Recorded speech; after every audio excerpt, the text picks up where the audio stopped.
Live for us inside Gaza. Tariq, earlier in the night there was an issue with your safety where an airstrike took place really close to you. Tell us what happened, Tariq. Well, during our coverage earlier today, we were covering in the same place as we are standing right now. We were surprised by the evacuation of dozens of families inside this compound.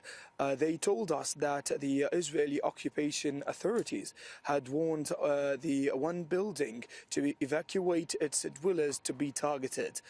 Now, this building is so close to us, by the way, on the left of us right now. This building has been hit by 2 Israeli missiles after being warned by the Israeli occupation authorities. In this attack, 2 Palestinian journalists were killed by the Israeli bombardment, Saeed Al-Tawil and Muhammad Subuh, while they are covering the evacuation of the families which were threatened to be bombarded as well. Now the situation right now is relatively calm.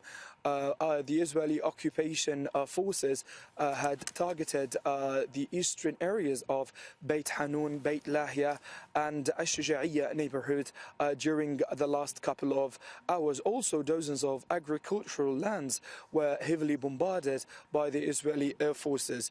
It's important also to mention that the humanitarian condition of the Gaza Strip has witnessed no change since the early eruption of the current conflict between the Palestinian militants and the Israeli occupation. Now, with Gazans with no electricity, no clean water sources, with limited access of internet, and the Israeli occupation forces deny also the entry of food and medical medical supplies. The situation in the Gazans are suffering and experiencing hard circumstances as well. Yes, so Tariq, as you were saying, Israel's imposed this total siege of Gaza where they've cut off power, water, fuel and food supplies. I mean, how are people coping under these extremely difficult conditions? Well, they are forced to adapt with these difficult conditions. They are trying to remain alive despite the Israeli closure on the Gaza Strip. Now, they prevent the entry of food supplies. They depend on the Palestinian local production, and even the level of food that had been saved during the last couple of months inside the Gaza Strip.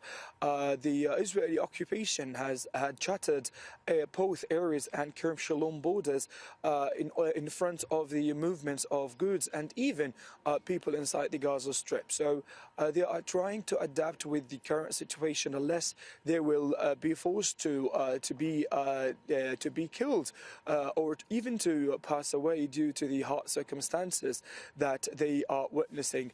Now, the majority of displaced Palestinians, they went to UNRWA-affiliated schools in order to receive the minimum rate of medical and even humanitarian aids to survive. All right, Tariq Abu Azoum there live for us inside Gaza. Tariq, thank you for that.